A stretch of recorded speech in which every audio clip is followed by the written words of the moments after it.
there or not? He strained his eyes into the night. Either way it was attractive.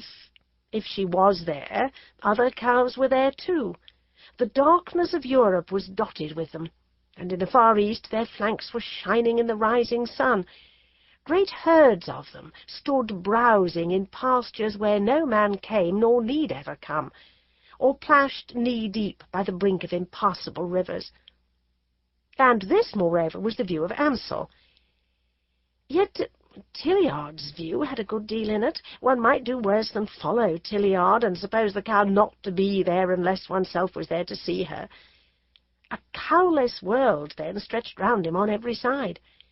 Yet he had only to peep into a field, and click, it would at once become radiant with bovine life.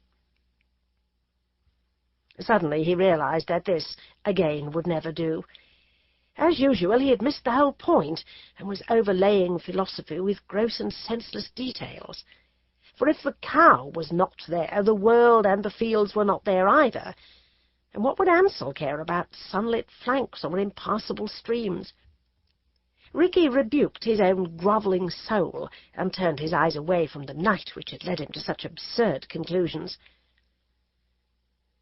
The fire was dancing, and the shadow of Ansell, who stood close up to it, seemed to dominate the little room.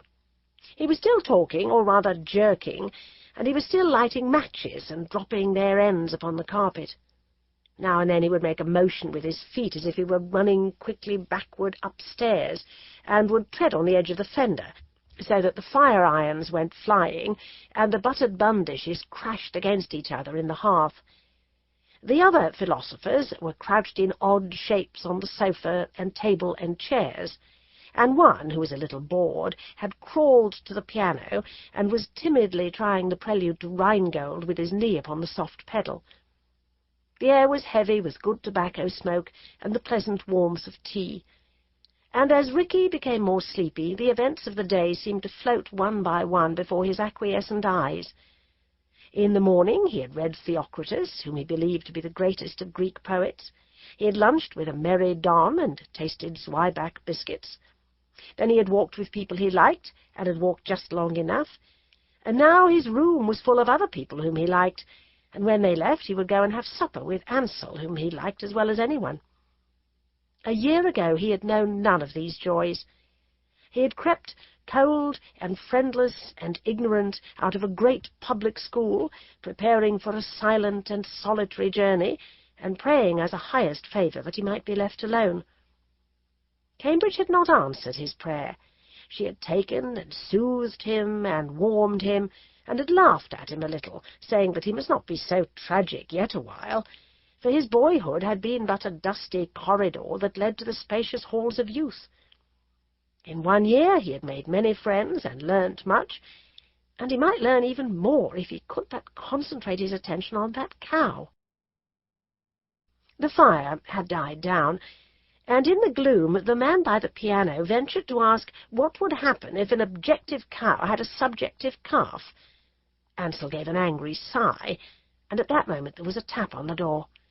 "Come in," said Rickie. The door opened. A tall young woman stood framed in the light that fell from the passage. "Ladies," whispered everyone in great agitation. "Yes," he said nervously, limping towards the door. He was rather lame. "Yes, please come in. Can I be any good?" "Wicked boy!" exclaimed the young lady, advancing a gloved finger into the room. "Wicked, wicked boy!" He clasped his head with his hands. "Agnes! Oh, how perfectly awful! Wicked, intolerable boy!" She turned on the electric light. The philosophers were revealed with unpleasing suddenness. "My goodness, a tea-party! Oh, really, Rickie, you are too bad. I say again, wicked, abominable, intolerable boy. I'll have you horsewhipped. If you please—" She turned to the symposium, which had now risen to its feet. "If you please, he asks me and my brother for the weekend. We accept. At the station, no Rickie. We drive to where his old lodgings were, Trumpery Road or some such name, and he's left them. I'm furious, and before I can stop my brother, he's paid off the cab, and there we are, stranded. I've walked for miles. Pray, can you tell me what is to be done with Rickie?" "He must indeed be horsewhipped," said Tilliard pleasantly. Then he made a bolt for the door. "Tilliard, do stop. Let me introduce Miss Pembroke. Don't all go." For his friends were flying from his visitor like mists before the sun. "Oh, Agnes, I am so sorry. I've nothing to say. I simply forgot you were coming and everything about you." "Thank you, thank you. And how soon will you remember to ask where Herbert is?" "Where is he, then?" "I shall not tell you." "But didn't he walk with you?"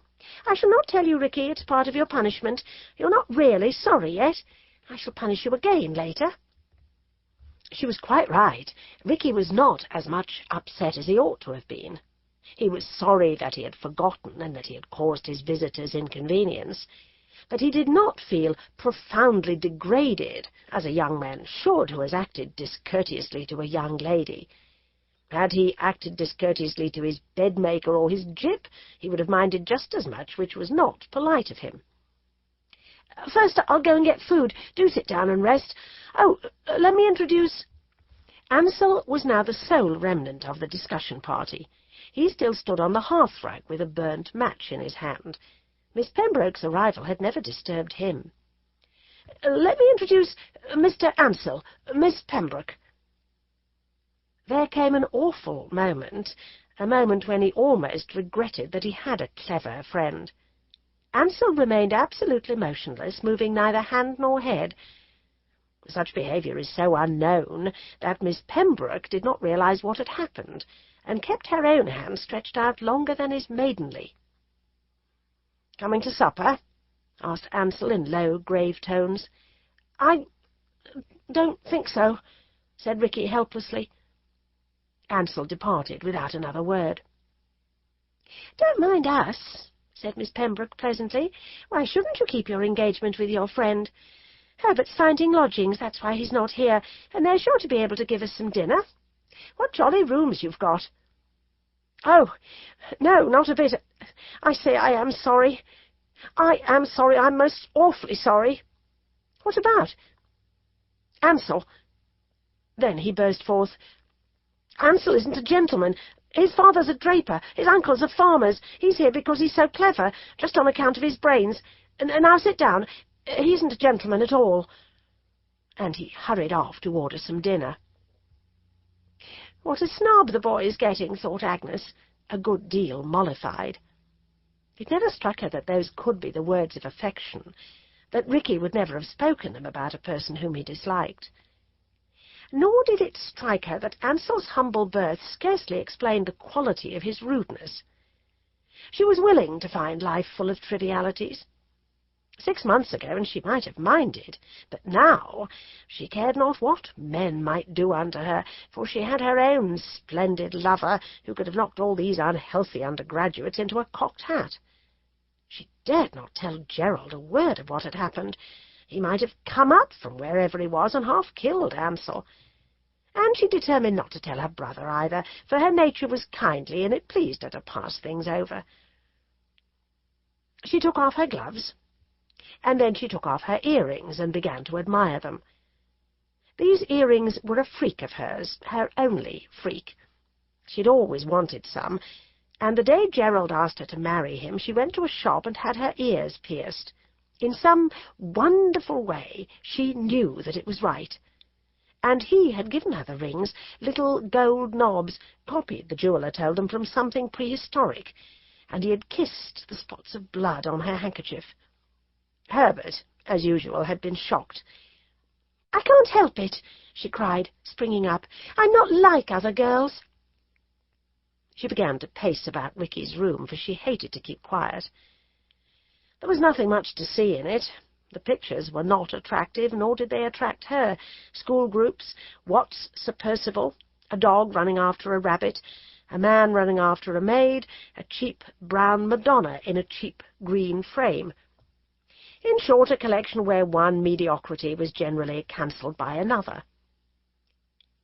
Over the door there hung a long photograph of a city with waterways, which Agnes, who had never been to Venice, took to be Venice, but which people who had been to Stockholm knew to be Stockholm.